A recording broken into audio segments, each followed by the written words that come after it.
Hey guys, something that I've really been wanting to sew that I've been putting off because it's not my favorite kind of thing to sew is a button down shirt, but more specifically, something to go with the Lolita fashion stuff that I've made. I have one jumper skirt that I've made, and there are other jumper skirt type or even just skirts that I want to make that will be in more of that Lolita fashion style. But I don't have any shirts to wear with them. Mostly everything that I own are t-shirts. I've even made some t-shirts, crop tops, and the pirate shirt, which just is not the right vibe for Lolita fashion. I tried making this video before, but the patterns that I have aren't exactly what I want. The first one that I thought was just a regular shirt, I had accidentally bought it in the wrong size during the Joann's closeout sales. And I checked Simplicity's website and it's not there. So I guess they just don't make it anymore. And it looking at it, it seems just too many pieces for some reason. The next pattern is a blouse pattern that I had purchased for a Sophie Hatter cosplay from House Moving Castle. And I just never got around to making it because it has buttons in the back. I don't want to have to deal with buttons in the back. So I want to switch it to be buttons in the front. I just don't feel like trying to figure that all out. And the third shirt is a more normal looking pirate shirt. It's got billowy sleeves, a yoke, and then billowy under the yoke. And all three of the shirt patterns have yokes. And I don't fully understand them for a constructing reason. Like, why do they exist other than the way they look?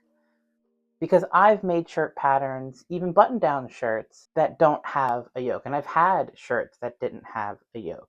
So I decided I'm going to use a pattern that I have made previously. It actually has a sleeve pattern, and this is the body of the pattern. It is based on a shirt that I had bought 5, 6 years ago. It was a Hawaiian shirt from Walmart. I was trying to figure out my style. This was shortly after I had started medically transitioning. So I was trying to figure out what I wanted to wear, and I thought that would be a good look during the summer. I don't wear those anymore. But this pattern I have used twice. The first time, as you can see, I had adjusted the neckline at one point. The original neckline was here, and it was too low and too wide, and it's kind of finished like halfway down my shoulder. So I added a new neckline in. So basically, this is the back neckline, and then you fold these two pieces away, and that's the front neckline.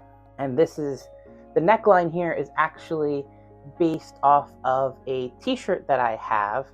So it's not, if I make this out of a non-stretch fabric, I have to add buttons, which is perfect because I do plan on adding buttons. And it's a pattern that you would cut on the fold, or you don't cut it on the fold and you actually, I would probably add about 1.5 inches extra length to this front edge for the button placket. I still have the most recent shirt that I had made with this pattern with the modified neckline. It was a short sleeve button down shirt. I had made it out of curtain, so the sleeves stretched and it was weird, and I had to do a weird pleat thing at the top of the shoulders to make the sleeve fit into the arm's eye. Just tried it on. I found that the armhole sits too low on my shoulder. It kind of stops, much like a t-shirt does, down past my shoulder. But because it is a non-stretch fabric, I can feel it just pulling at my shoulder or across my arms. So I'm going to raise the shoulder to about 2 inches. I think I'm going to cut off 2 inches, and the rest of it seems pretty good. So I'll just kind of gradually transition it into the rest of the arm's eye here. It also, I don't know if you can see, it flares out And I don't know if that was something that I added or if that's what the original pattern had, but I don't like it. That shirt that I tried on is much too big, so I think I'm going to straighten it out to take out all of this extra width here, and hopefully that will make a little bit of a better fit shirt.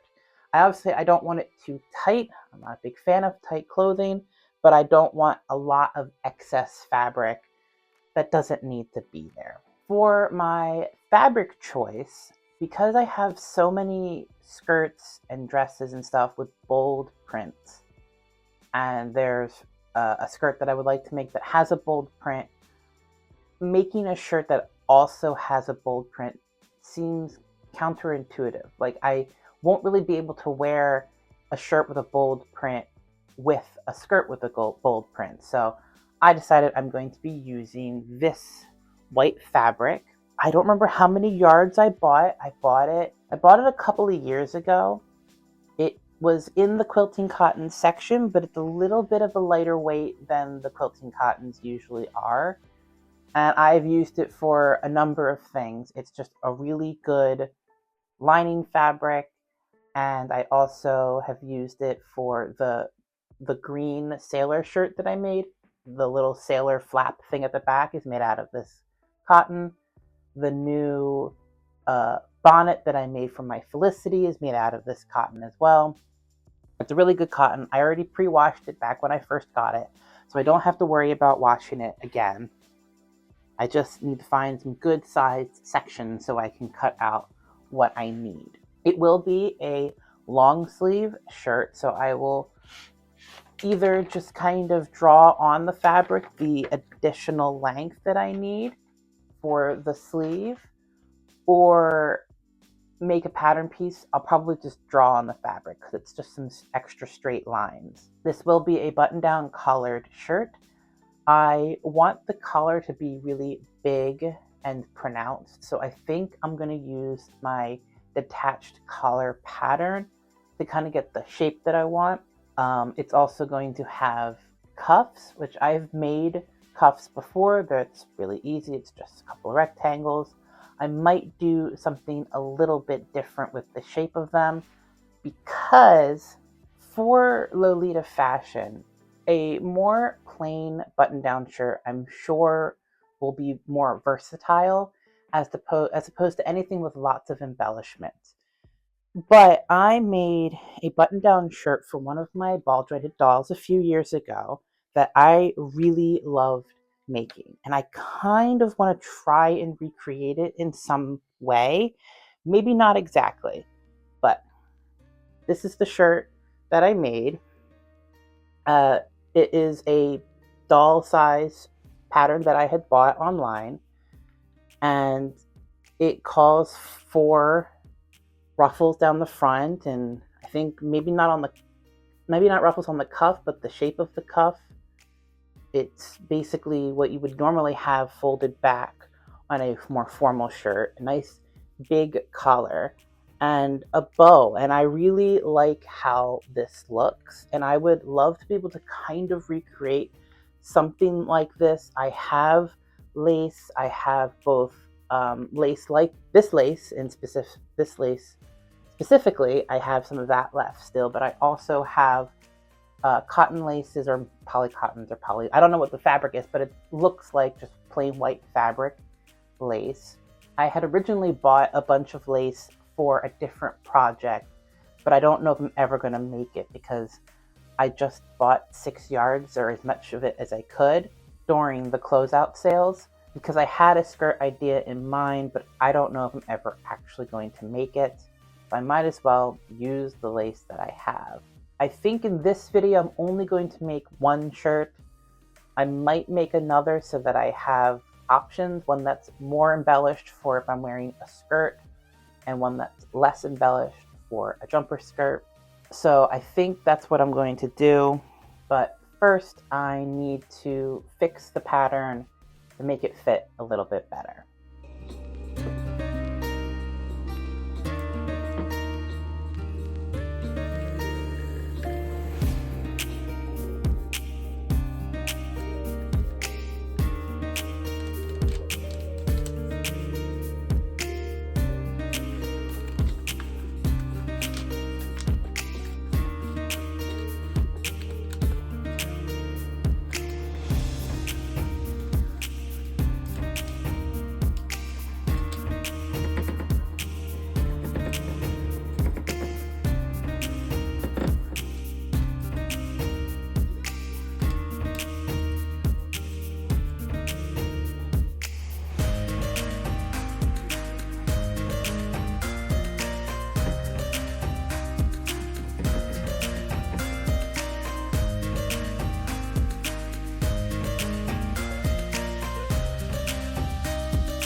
Okay, got everything cut out. Got the sleeves nice and long. It might be a little too long, but that's fine. Sewed up the shoulder seam so I can figure out the shape of the neckline, but I really want to use this shape collar, and it it doesn't quite line up. This is going to be the button placket. It's going to fold at that point like that, and on the outside like this also fold over ever so slightly.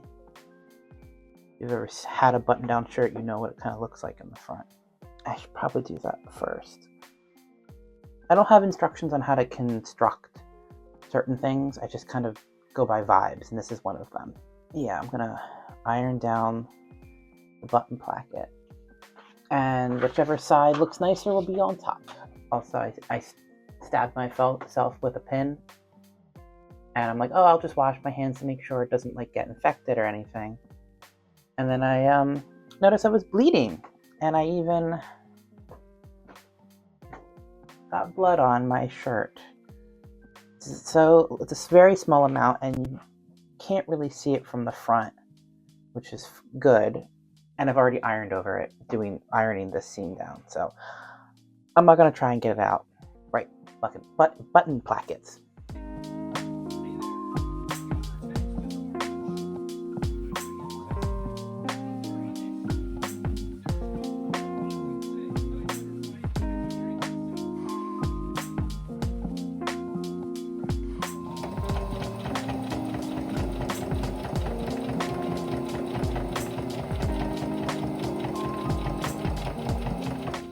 All right, I got my button plackets on. I forgot to mention, I cut these out with my pinking shears. That's what they're called. They're called pinking shears, and they put this zigzag edge onto fabric.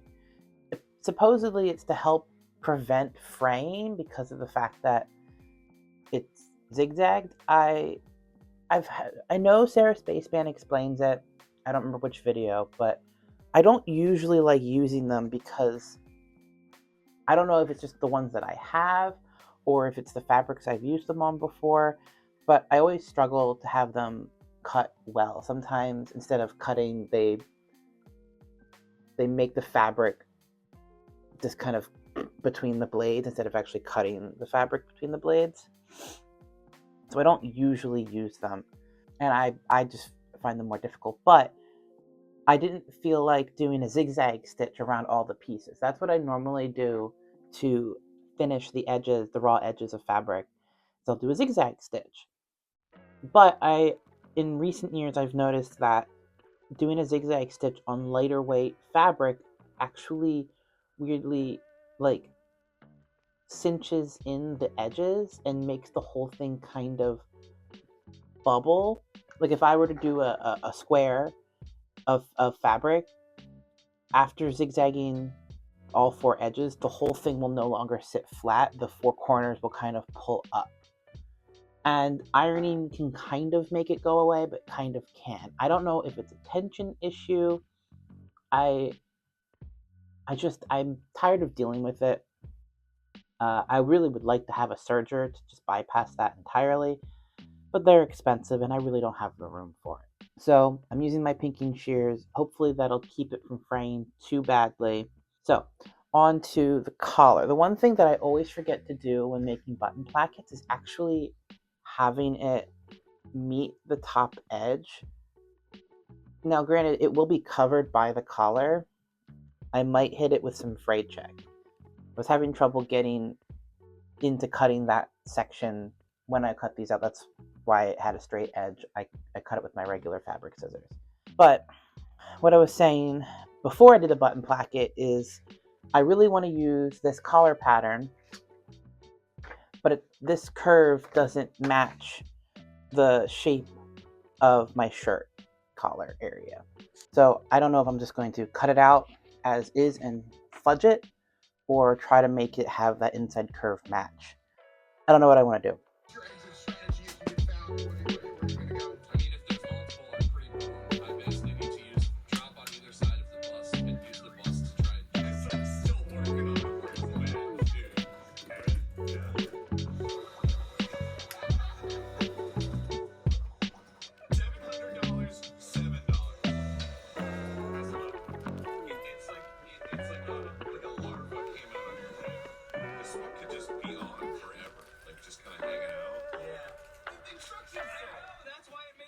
thought this was going to be easy. I thought I could fudge it. But the collar piece is just too big. And I knew that, because holding up the pattern piece to this, I could see how much bigger it was. But I don't want to cut away from the neckline, because I know it fits me well. That might be my only solution, to cut away. I might have to. I want to try this shirt that I made with this pattern before. I need to try it on again. I also want to put a lace, a double layer lace trim around the entire outside. But I don't like doing it because I have to sandwich it between the two sides. So I have to make sure everything lays nicely inside and is being sewn down exactly where it needs to be. It's difficult. And I also cut it a little short. I now see that this could be moved over some, but I don't know. All right, so I tried the shirt that I made with this pattern previously on again. And while the neckline does lay fine, I realized that it probably can do with some inches being taken away from it. With a little bubbly across the back, I could kind of see it standing up like that, like off of my back. And the shirt didn't have a button all the way at the top because it was a collarless shirt. And it was meant to be like a summery shirt, but it's made out of curtain fabric and it was awful. So I think that's what I'm going to do. I'm going to trace out the shape of the collar and just cut away this excess on the shirt. Does that mean I should probably modify the pattern for next time? Yeah, probably. Oh, I also tried on one of my detached collars to see how that laid on me versus how the shirt had laid on me. And it really was so minuscule, the difference. And I mean, honestly, it's like an inch here, an inch here, an inch and a half here, and it's very close to the edges and the seams. So it's really not a lot being taken away from the actual shirt. But yeah, I think that's that's not what I think I'm going to do. That is what I'm going to do. Make sure this is all lined up the way I want it to be, laying flat, and trace around the inside of the collar to cut away the excess. And it'll solve a little bit of this issue that I have. I'm not too worried about this outer edge not laying flat. It's the inner edge that I want to lay flat. All right. That's what I'm going to do.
It's finished. This is a jumper skirt, basically a dress without sleeves that I made last year with the intention of wearing with some kind of button-up shirt, but I hadn't made a shirt for it until now. This is cotton, quilting cotton. I don't have a petticoat for it yet, but it does have pockets. But it's not about that, it's about the shirt. So what you can't see is that I have 10 buttons running down the length of this. I used small little buttons that I have many of. And I had some issues with the sleeves, as you saw in that one clip. It's not pulling across my back anymore, but the sleeves, I don't know what it is about the sleeves, but when I bring my arms forward, as you can see here, my wrist is up here and the sleeve ends down here. So it's something about the sleeve construction that I messed up that causes, let me pull the cuff back, causes the sleeve to raise that much. Like I've said, I've never made a shirt like this before, and I'm using a pattern that was made off of a short sleeve button-up shirt. So luckily for me, I wanted big cuffs on it, so it kind of solves the issue. I wasn't able to sew the sleeve up all the way though, because I had made it what I thought oversized for my wrist, but since I didn't know that issue was going to happen, I realized that I couldn't sew it all the way up because I would never be able to get my arms a certain distance out. So that's just a little bit of a leeway. The length of the shirt ended up being much shorter than I expected. I'm wearing pants under this. It basically reaches my belly button, and I didn't realize it was going to be that short. I don't remember the shirts being that short before. There, you can see that a little bit better. So it just reaches my belly button, and it's a little short. I would probably add a couple of inches of length to it next time, just to ensure that it doesn't pull up at all. Not that I see myself wearing anything with a shirt like this that is sitting low on my hips, so I wouldn't really have to worry about that. Any kind of JSKs or skirts that I'd be wearing would sit at my waist. My waist is a little lower than where the bodice part of the dress ends. It's actually about here. So that's plenty of room. I shouldn't have any issues with the shirt pulling out of the waistband. I think my favorite part of the shirt is the collar. I was going to embellish the shirt more, but then when I realized that I'd rather wear it with this JSK right now, it's the only outfit that I have that the shirt can go with. Also, I realized that some of the embellishments probably should have gone under the button placket when I folded it over on top, so that there would be no exposed edges of lace or trims or anything like that. Because I didn't think of that at first, I decided to not put any kind of embellishments on the front and just leave it to the collar, since it's kind of almost like a statement piece. I made it so big, and I wanted it to be big like this so that it would be a statement piece. I also thought about doing something along the cuff, maybe here, or even using like a solid fabric lace instead, but I decided just to go plain white cotton with like the rest of the shirt, and I think they turned out great. I don't own a lot of accessories for Lolita fashion, so I really don't have any way of like fully decking myself out in an outfit, but I hope to someday start to accumulate accessories. It only took me a week to make the shirt. I did have issues. The cuffs, I had thought I was cutting out 4 pieces, 2 for each sleeve, but I only cut out 2, so then I had to do it again, and that was annoying. And dealing with the collar and it trying to fit into the neckline of the shirt, that was all kind of annoying as well. I eventually figured out how to make it work. I did realize after the fact that the collar probably shouldn't have finished at the ends of the shirt where the button placket ended. It should have ended where the button placket started, so I'd have a slight gap right at the front. for like if I had some kind of necktie or something I wanted to wear. Overall, I'm really happy with how the shirt turned out. I definitely want to make more, probably one in like an off-white or a beige. I don't have fabric like that, but I can always just tea stain this white fabric. I've tea stained fabrics before, so I can definitely do that to get a beige shirt.